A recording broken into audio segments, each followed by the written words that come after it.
우리나라는 일본에 36년 동안 식민지로 있었습니다. 나라를 빼앗겼고 자유를 빼앗겼고 이 36년 동안에 많은 아픔과 또 엄청난 변화를 겪게 되었는데 우리가 해방된 날이 이제 광복절 8월 15일이잖아요. 36년 동안에 이런 많은 아픔과 또 변화가 있었는데 400년이라면 그 기간이 만약에 400년이라면 어떻게 됐을까? 이스라엘 백성들은 400년 동안 애굽에서 종사를 했는데 이스라엘 백성들이 어떤 나라를 갖고 있다가 빼앗긴 것도 아니고 나라가 없던 그들이 그냥 그 땅에서 태어나고 400년 동안을 노예로 살았는데 어느 날 하나님께서 모세를 부르셔서는 애굽 땅에 보내서 내 백성을 인도해 와라. 이렇게 하셔가지고 그 땅에 10가지 재앙을 내리게 되고 결국은 10번째 장자의 죽음을 통해서 이스라엘 백성들이 애굽에서 나오게 되는 출애굽의 역사가 있게 되는데 이스라엘 백성들이 애굽에서 나온 것은 그들이 독립운동을 한 것도 아니고 아니면 국제단체에다가 호소해서 이루어진 것도 아니고 전적으로 하나님의 은혜였다. 하나님께서 종살이 하고 있던 그들을 이끌어내셔서 이제 광야를 지나서 가나안 땅에 들여보내려고 하시는데 이스라엘 백성들이 계속해서 하나님을 원망하고 모세와 아론을 원망하고 애굽으로 돌아가자 하면서 하나님을 거역할 때에 결국은 하나님께서 그들이 원하는 대로 광야에서 40년 동안을 방황하게 하시는데 이 40년 동안을 통해서 하나님께서 그들에게 가르쳐 주시기를 원하셨던 것이 있는데 그것이 뭐냐면 사람이 떡으로만 사는 것이 아니라 하나님의 입에서 나오는 모든 말씀으로 산다 하는 것을 40년 동안 가르쳐 주셨어요. 그래서 왜 그것을 배웠느냐 하면 가나안 땅에 들어가면 너희가 이제 떡으로만 살지 말고 하나님의 입에서 나오는 모든 말씀으로 살아야 된다. 하나님의 말씀을 잘 듣고 하나님의 말씀을 잘 순종하고 그렇게 살아야 된다 하셨는데 이스라엘 백성들이 가나안 땅에 들어가서 말씀으로 살았느냐 하면 그렇게 살지 않고 우상을 섬기며 살고 가나안 족속을 따라가며 살고 하다가 결국은 어떻게 되냐면 다시 나라를 빼앗기게 되고 다시 포로로 잡혀가는데 그 하나님을 또 온전히 섬기지 못하고 우상을 섬기는 그들을 향해서 하나님이 뭘 자꾸 말씀하셨느냐면 나의 의는 오직 믿음으로 산다.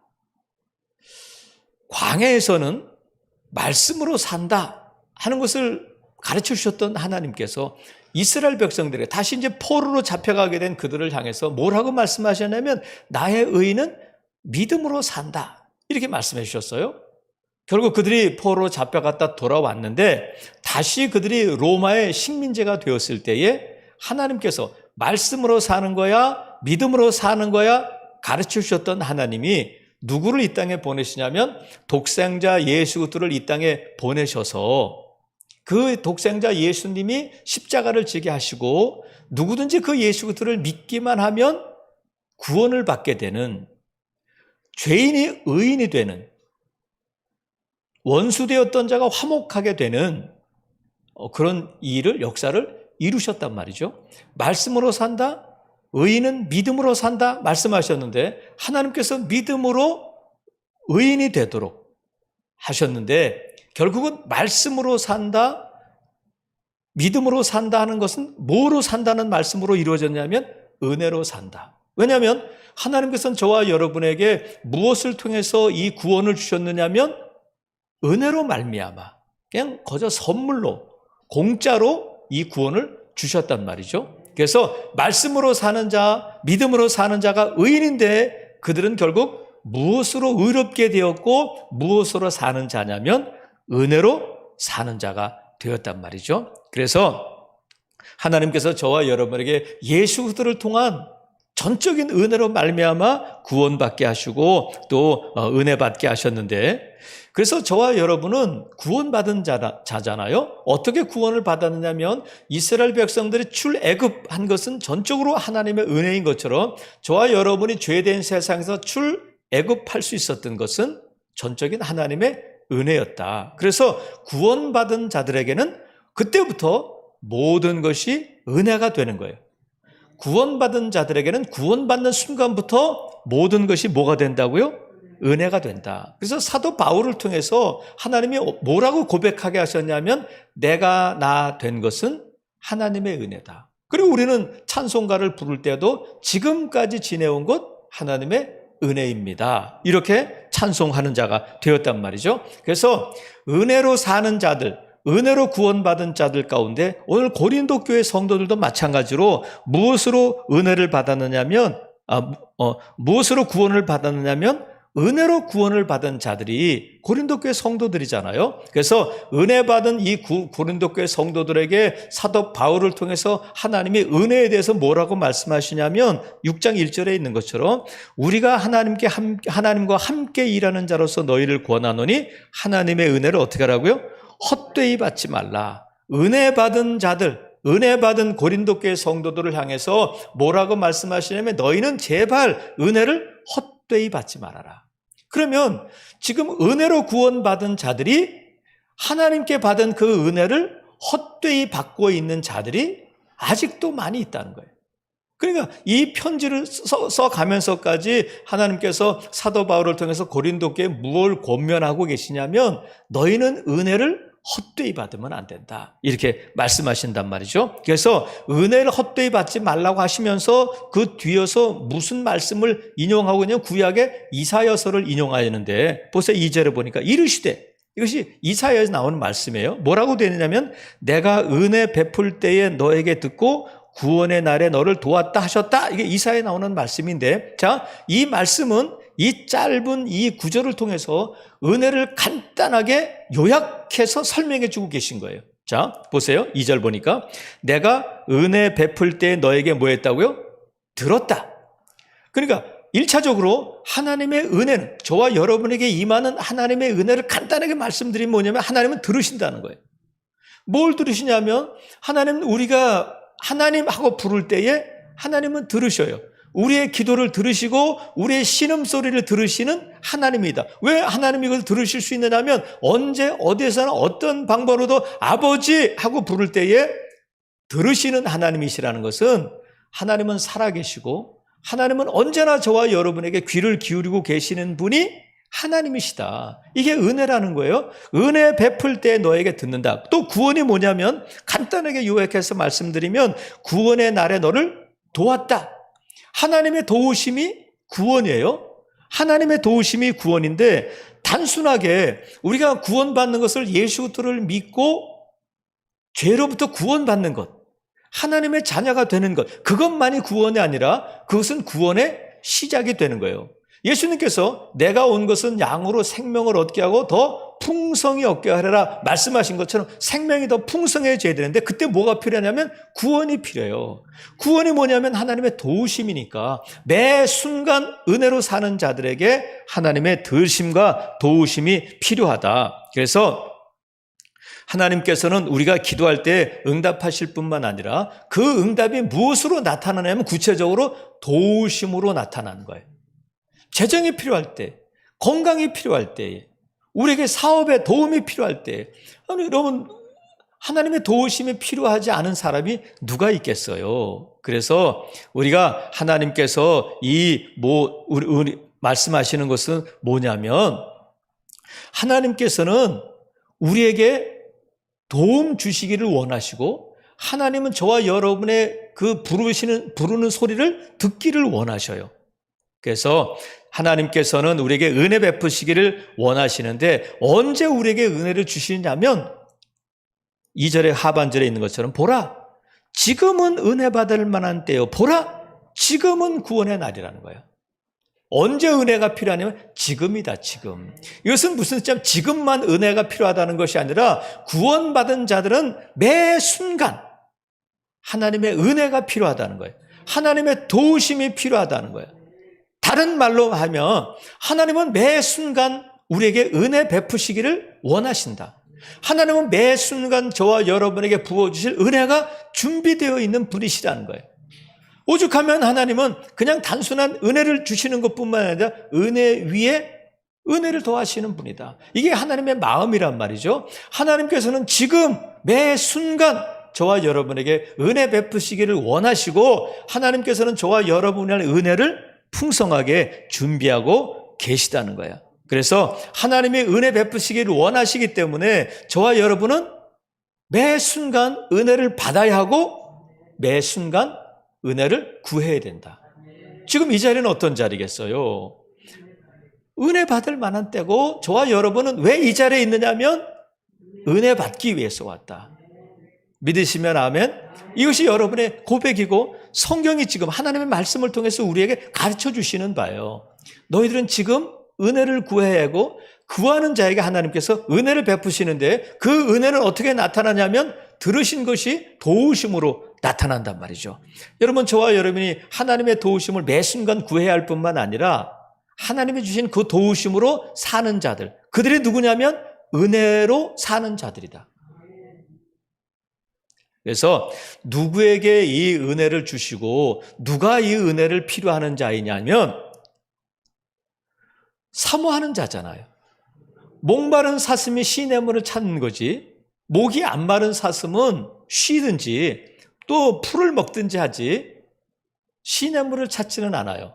목마른 자가 우물을 파는 것처럼 목마른 사슴이 시냇물을 발견했을 때의 그 기쁨과 또 그 물을 마셨을 때의 그 시원함을 목마른 사슴이 아는 것처럼 저와 여러분이 하나님은 많은 은혜를 오늘도 지금도 매 순간 저와 여러분에게 베풀어 주시기를 원하시며 준비하신 은혜가 있는데 그 은혜를 누구에게 주시냐면 주세요 하는 자들, 사모하는 자들, 은혜에 목마른 자들에게 하나님이 은혜를 베풀어 주신단 말이죠. 하나님께서 은혜를 이렇게 공중에서 뿌리듯이 돈 많은 사람들이 가끔 그러잖아요. 빌딩 옥상에 올라가서 돈을 쫙 뿌리면 지나가는 사람들이 막 차를 멈추고 돈을 줍고 하잖아요. 왜 그랬어요? 경찰이 물어보면 그냥 뿌렸다는 거예요. 정신 이상자도 아닌데. 하나님께서 옛다 은혜다 하면서 저와 여러분에게 이 자리에서 은혜를 확 뿌리면 어떤 사람은 더 많이 줍고 또 어떤 사람은 덜 줍고 아유 나는 필요 없어 이러는 것이 아니라 누구에게 하나님이 은혜를 주시느냐면 사모하는 자, 구하는 자들. 하나님 나 도움이 필요해요. 하나님 나 도와주세요. 하나님 내 기도 좀 들어주세요. 하나님 내 답답함 좀 헤아려 주세요 하는 자들에게 하나님이 그 귀를 기울이시고 아 그렇구나 하고 하나님이 도와주신단 말이죠. 사랑하시는 성도 여러분, 저와 여러분 오늘 이 자리에 있는데 은혜가 필요하잖아요. 근데 정말 은혜에 목마른 심령으로 이 자리에 있는가? 나는 은혜를 사모하는 마음으로 이 자리에 있는가? 나에게 정말 필요한 것이 무엇이고 내가 정말 타는 목마름으로 주님 앞에 나온 은혜에 목마른 자인가를 저와 여러분이 먼저 분명하게 대답할 수 있어야 된단 말이죠. 그럴 때에 하나님께서 구하는 자들에게 은혜를 주시는 자인데 하나님께서는 은혜를 베푸실 때에 은혜를 베푸는 방편으로 주신 것들이 있어요. 하나님 무엇을 통해서 은혜를 주시냐면 먼저는 말씀을 통해서 은혜를 주셔요. 말씀을 읽고 들을 때에 하나님께서 그 말씀에 깨달음이 있게 하시고 말씀을 통해서 길이 열리게 하시고 말씀을 통해서 치유와 회복이 있게 하시고 말씀이 살아있고 활력있고 능력이 있는 말씀이고 말씀이 이루어지는 것에 대한 확신을 주실 때에 이 말씀이 은혜가 된단 말이죠. 그래서 여러분 말씀을 듣는 자리에서 오늘 이 자리가 이 말씀을 들을 때 이 말씀이 저와 여러분에게 은혜가 되기를 주님의 이름으로 축복합니다. 그 은혜는 뭐예요? 이 말씀을 통해서 반드시 내가 은혜 받아야 되겠다 하는 사모하는 심령으로 이 자리에 있을 때에 하나님께서 그 말씀을 통해서 은혜를 베풀어 주시고 하나님께서 도와주신단 말이에요. 성도들은 우리 목사님 설교를 잘하셔. 아이고 그 목사님은 설교를 잘 못하셔. 이렇게 설교를 판단하기도 해요. 그래서 오늘 설교는 별로다. 아유 오늘 설교는 은혜가 안 된다. 아유 오늘 설교는 너무 은혜가 됐다. 이렇게들 말씀들을 하는데 여러분 말씀을 들을 때에 말씀이 역사하는 거지 설교가 은혜가 되고 은혜가 안 되고는 없어요. 내 마음의 문제인 거지 하나님은 말씀을 통해서 매번 지금이라고 하시니까 지금은 그렇고 다음 주는 안 그렇고 지난주는 그런 건 없단 말이죠. 제가 여러 번 이렇게 예화로 말씀을 드렸습니다만 제가 집사로 있을 때에 그 교회의 부목사님이 청년부에 와서 이렇게 설교를 하셨는데 그때 그분이 그런 간증을 하시더라고요. 자기가 부목사로 있었던 교회에서 부목사로 7년인가를 있었는데 매번 예배 때마다 어떤 시험이 드느냐면 저 담임 목사님은 왜 저렇게 설교를 못하실까 해서 설교에 은혜가 안 되니까 막 설교의 자리에 앉아 있는 것이 고역이었다는 거예요. 그래서 1년, 2년 지나다가 이제는 안 되겠다. 내가 내 영혼이 갈급해서 이제는 이 교회 더 이상 못 있겠다 해가지고 떠나기로 마음 먹었는데 하루는 몸에 몸살이 나가지고 도저히 주일인데 예배를 못 나가겠더라는 거예요. 근데 부목사가 돼서 목회자가 또 주일을 안 지킬 수 없어서 그냥 나갔다고 예배만 드리고 빨리 들어와야 되겠다 해가지고 목사님들 맨 뒤에서 이제 성도들 들어오면 인사도 하고 안내도 하고 그러잖아요. 근데 그 목사님이 늘 앉는 자리에 예배당에 맨 뒤에 앉아가지고 빨리 예배만 끝나기를 몸에 열이 나고 하니까 예배만 끝나기를 기다리고 있는데 그날도 목사님이 단상에 서서 설교를 하시는데 설교를 시작하자마자 막 은혜가 되는데 은혜가 임하는데 막 눈물이 나면서 자기가 목사님의 설교를 판단했던 것에 대해서 막 회개가 되면서 막 눈물이 나고 은혜가 임하더라는 거예요. 그래서 예배가 끝나고도 예배 끝나면 빨리 들어가야지 했었는데 예배 끝나고도 들어가지 못하고 성도들은 가는데 자기는 일어나지도 못하고 엎드려서 눈물을 훔치고 있었다는 거예요. 그러면서 뭘 말씀하시냐면 자기가 정말 회개했다는 거예요. 우리 목사님은 설교를 왜 저렇게 못하실까? 왜 저렇게 설교를 저렇게밖에 못하실까?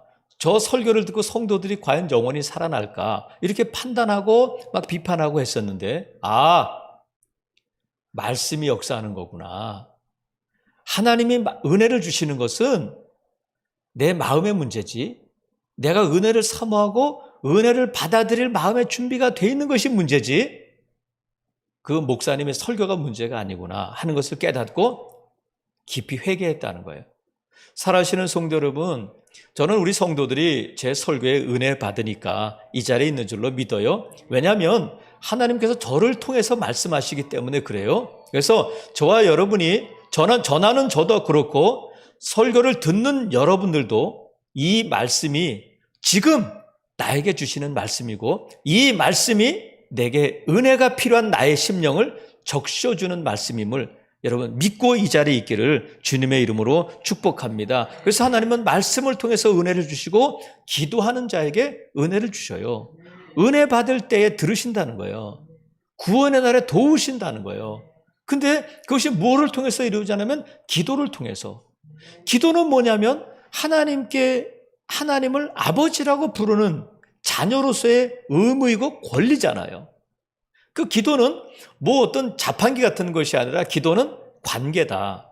하나님과 나와 하나님은 누구시고 나는 누구인가를 확인하는 것이 뭐냐면 기도라. 기도를 통해서 내가 하나님을 아버지라고 부르고 내가 하나님의 자녀임을 확인하게 된다. 그래서 기도하는 자들, 은혜를 아는 자들은 기도할 수밖에 없잖아요. 기도를 통해서 주시니까. 그래서 기도하면서 하나님 앞에 나갈 때 은혜 받게 되면 우리가 하나님을 아버지라고 더 분명하게 신뢰하게 되고 하나님을 의지하게 된단 말이죠. 여러분, 말씀과 기도를 통해서 은혜를 주시는 하나님이 또 뭘 통해서 은혜를 주시냐면 성례를 통해서 은혜를 주셔요. 세례와 성찬을 통해서. 그래서 하나님께서 교회에 주신 교회다움의 표지가 뭐냐면 말씀과 성찬이에요. 그리고 징계가 있는데 징계는 잘 안 써먹고 있잖아요. 살아계시는 성도 여러분, 말씀과 기도와 성례가 함께 있는 곳이 뭐냐면 예배다. 예배. 그래서 저와 여러분이 정말 하나님의 은혜를 사모하고 하나님의 은혜에 목마르다면 어떤 자리에 있어야 되냐면 예배의 자리에 있어야 된다. 예배의 자리를 지켜야 되는 거예요. 은혜에 목마르다 하면서 하나님 내 은혜가 필요해요. 하나님 내 기도를 들어주세요. 하나님 도우심이 필요해요 하면서 예배의 자리에 없다면 그것은 거짓말이에요. 그래서 청교도들은 늘 서로 뭐라고 다짐했느냐면 뭐라고 약속했느냐면 집사님 우리 예배에 빠지지 맙시다. 집사님 우리 예배에 빠지지 맙시다. 왜냐하면 내가 빠졌을 때 하나님이 주신 은혜를 내가 놓칠 수 있기 때문에 매 시간, 매 순간, 주일 오전이든 주일 오후든 수요 예배든 하나님 앞에 예배하는 자리가 은혜 베풀어 주시는 자리를 믿는다면 여러분 은혜의 자리를 정말 마음을 다하여 지킬 수 있기를 주님의 이름으로 축복합니다. 그래서 은혜는 받아도 그만, 안 받아도 그만, 은혜가 있어도 그만, 은혜가 없어도 그만. 그게 아니라 은혜의 가치, 은혜의 소중함, 은혜의 필요를 안다면 이 은혜를 사모하고 이 은혜를 구해야 된다. 그래서 오늘 여러분 이 수요 예배 자리에 오신 저와 여러분은 하나님께 은혜를 구하는 자들이고 은혜에 목마른 심령으로 이 자리에 온 줄로 믿어요. 그렇다면 오늘 이 자리에서 예배의 자리에서 오늘 수요 예배에서만 하나님이 준비하시고 우리에게 베풀어 주실 은혜가 있음을 믿으셔야 돼요. 그래서 여러분은 반드시 지금 은혜 받아야 하고 오늘 이 수요 예배 참석하지 못한 분들이 받지 못한 은혜를 저와 여러분은 받아야 된단 말이죠.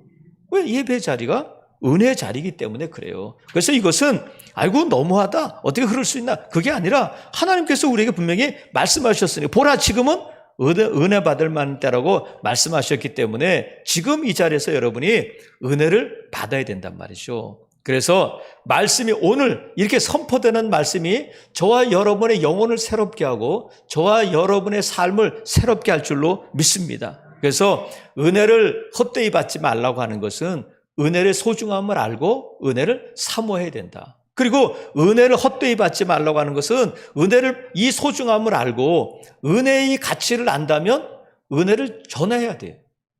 누군가에게 집사님 수요 예배 한번 나와봐. 하나님이 은혜 주셔.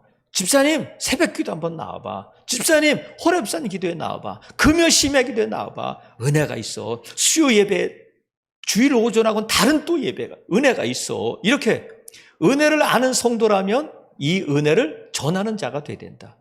저와 여러분이 받은 구원, 저와 여러분이 받은 이 도움, 응답 전할 수 있어야 된단 말이죠. 어디 가서 맛있는 음식을 먹으면 소개하잖아요. 그 음식 맛있어. 그 집 맛있어. 그 집 잘해. 이렇게 소개해요. 사랑하시는 성도 여러분, 음식도 미장원도 또 옷도 이렇게 전해주는데 이 구원의 은혜, 이 복된 소식을 전하지 않을 수가 있느냐 말이죠. 그래서 사도 바울은 이 일에 목숨을 걸었고 이 복음을 전하는 일, 화목하게 하는 직분을 맡았다. 그렇게 고백하면서 예수 그때 그 복음을 전하는 때에 이 은혜를 전할 때에 은혜를 전하는 자는 정말로 그때부터 은혜를 받은 자는 그때부터 모든 일이 풀리고 하는 것이 아니라 지금 4절 5절에 보니까 사도 바울이 이 은혜를 전하다가 어떤 고난을 겪었는지 어떤 어려움을 겪었는지를 기록하고 있어요. 오직 모든 일에 4절 하나님의 일꾼으로 자처하여 많이 견디는 것, 환난과 궁핍, 고난, 매맞음, 갇힘, 난동, 수고, 자지 못함, 먹지 못함 이런 고난을 겪었다는 거예요. 그래서 이 고난은 크게 물질적인 어려움도 있고 또 생명의 위협을 받기도 했고 또 사역을 할 때 남들보다 열심을 내다 보니까 그것으로 해서 겪는 고난이 있었다는 거예요. 그래서 우리가 예수 그리스도를 믿고 이 은혜를 알게 되면 그때부터 모든 것이 풀리고 모든 것이 순조로워지는 것이 아니라 오히려 하나님의 일을 할 때에 이렇게 억울하게 애매하게 당하는 고난도 있을 수 있다. 하지만 은혜는 뭐냐면 이 은혜를 아는 자들, 은혜 받은 자들은 이런 고난과 어려움 가운데서 이 억울한 일 앞에서 낙심하거나 좌절하거나 포기하거나 원망하지 않고 이러한 고난을 넉넉히 감당하고 믿음으로 헤쳐나간다는 거예요. 뚫고 나간다는 거예요. 무엇을 가지고 그러느냐면 자, 7절 보세요. 7절 보니까 진리의 말씀과 하나님의 능력으로 의의 무기를 좌우에 가지고 있다. 그래서 사도 바울을 통해서 하나님 말씀하시는 것이 뭐냐면 우리에게는 영적인 이런 일은 영적인 일이기 때문에 영적인 무기를 가지고 그 고난을 이겨나가야 하는데 어떻게 그럴 수 있느냐 하면 우리가 이미 은혜를 받았고 은혜를 알기 때문에 그렇다. 하나님께서 저와 여러분을 은혜로 구원받게 하시고 은혜로 하나님의 자녀 삼아주시고 지금도 은혜 받을 만한 때라 말씀하시면서 우리에게 은혜를 베풀어 주시는데 그 은혜가 뭐냐면 값없이 주신 것이기 때문에 이런 고난이나 어려움이나 억울한 일 가운데서도 하나님은 반드시 합력하여 선을 이루시고 이 어려움 가운데서도 모든 것을 주관하시는 분이 하나님이심을 알기 때문에 그 은혜를 알기 때문에 이런 고난 앞에서도 복음을 전하고 은혜를 전하는 일을 주저하지 않고 중단하지 않는다는 거예요. 그래서 우리가 은혜를 아는 자들, 은혜 받은 자들은 은혜를 전하는 자가 돼야 된단 말이죠. 그럴 때에 하나님께서 우리에게 주신 이 고난을 감당할 수 있는 악한 것들과 대적할 수 있는 영적인 무기를 주셨다. 그리고 우리가 은혜를 받은 자다면 은혜를 받은 자답게 살아가야 된다. 은혜를 받은 자답게 살아가야 된다. 그러면 우리가 은혜 받으면 어떤 사람이 되느냐면 은혜 받으니까 아까 말씀드린 것처럼 모든 것이 달라지고 은혜 받으니까 유명한 자가 되고 은혜 받으니까 부자가 되고 은혜 받으니까 모든 사람들에게 칭찬받고 은혜 받으니까 고생 끝 행복 시작이 아니라 은혜 받은 자임에도 불구하고 은혜 받은 자답게 사는 것은 뭐냐면 사도 바울은 은혜 받은 자다녀요. 내가 나된 것은 은혜라고 고백하고 매 순간 은혜를 구하고 은혜로 사는 사도였는데 능력의 사도였는데 그가 어떤 이 평가를 받았느냐면 자 보세요. 6절부터 8절에 보면 8절에 영광과 욕됨으로 그러하였으며 악한 이름과 아름다운 이름으로 그러했느냐. 보니까 우리는 속이는 자 같으나 참되고 무명한 자 같으나 유명한 자여 죽은 자 같으나 보라 우리가 살아있고 징계를 받는 자 같으나 죽임을 당하지 아니하고 근심하는 자 같으나 항상 기뻐하고 가난한 자 같으나 많은 사람을 부유하게 하고 아무것도 없는 자 같으나 모든 것을 가진 자다. 이렇게 말씀하셔요. 그러니까 우리는 어떻게 살아야 되냐면 은혜 받은 자답게 사는 것은 세상 사람들이 나를 뭐라고 평가하고 세상 사람들이 나를 어떤 시각으로 바라보든지 간에 그것에 구애받지 말고 주눅들지 말고 세상 앞에 당당하게 살아야 된다. 왜? 저와 여러분에게 은혜가 있기 때문에 그래요. 은혜가 저와 여러분을 어떻게 변화시켰느냐면 무명한 자 같은데 유명한 자가 되게 하셨고 아무것도 없는 자 같은데 많은 사람들 도와준 자가 됐고 죽은 자 징계를 받은 자 같은데 아직도 멀쩡하고 이게 은혜 받은 자의 모습이라는 거예요. 예전 같으면 세상 사람들이 나에 대해서 손가락질하고 세상 사람들이 나를 평가하는 것 때문에 또 우리가 우울증에 빠지고 그랬지만 이제는 그렇지 않다는 거예요. 왜? 은혜가 나를 변화시켰고 은혜가 세상을 보는 눈을 바꿔놨고 은혜가 세상을 사는 삶의 목적을 바꿔놨기 때문에 세상 사람들은 우리에 대해서 뭐라고 말하냐면 속이는 자구나. 무슨 천국이 있어? 무슨 예수님이 우리를 구원해 주셔? 웃기지 마. 이렇게 우리를 속이는 자라고 말하지만 우리는 진리를 말하는 자다. 사람들은 우리를 우습게 보기도 하잖아요. 사람들은 나를 알아주지 못하지만 하나님은 나를 알아주신다. 나는 비록 가진 것이 많지 않지만 많은 사람들에게 나눠줄 수 있고 모든 것을 가지신 부요하신 하나님이 내 아버지시라는 것을 믿고 물질적인 부족함 앞에서도 우리의 믿음을 포기하지 않는다. 하나님을 아버지라고 부르는 일을 부끄러워하지 않는다. 왜? 은혜 받은 자이기 때문에 내가 나된 것이 하나님의 은혜이고 하나님께서 지금도 살아계셔서 들으시고 도우시는 하나님이시기 때문에 세상 사람들이 뭐라고 하든지 간에 그 평가나 그 시선에 우리가 구애받지 않는다는 거예요. 하나님 말씀하셨어요. 은도 내 것이고 금도 내 것이다. 내 입을 크게 열어라. 내가 채우리라 말씀하셨어요. 살아계시는 성도 여러분, 하나님은 지금도 살아계시며 역사하시며 저와 여러분의 모든 치료를 지켜주시고 저와 여러분을 또한 은혜로 부르신 그분이 저와 여러분을 더 풍성하게 하시기 위해서 은혜를 예비하신 줄로 믿습니다. 저와 여러분이 오늘도 무엇으로 살았는가? 하나님은 분명히 말씀하셔요. 은혜로 살아야 된다. 말씀으로 사는 자, 믿음으로 사는 자는 은혜로 사는 자다. 하나님은 지금도, 지금이다, 지금. 매 순간 은혜로 살라는 거야. 살아시는 성도 여러분, 저와 여러분이 이미 은혜 받은 자, 구원받은 자로 이 자리에 있어요. 그래서 저와 여러분에게 뭐가 필요하냐면 은혜가 필요해요. 왜? 예전에는 은혜를 모르는 자였는데 이제는 은혜 받은 자가 됐고 은혜로 사는 자니까 살기 위해서는 은혜가 필요하다. 은혜가 필요하다면 은혜를 사모해야 됩니다. 은혜를 전할 수 있어야 된다. 그리고 은혜로 살아야 된다. 살아시는 성도 여러분, 아무쪼록 저와 여러분이 나도 예전에는 은혜 받았어.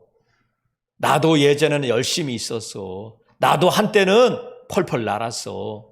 이렇게 저와 여러분이 은혜로 살았던 자가 아니라 은혜로 살았던 삶을 추억하는 자가 아니라 하나님께서는 지금 현재 매 순간 은혜로 살기를 원하셔요.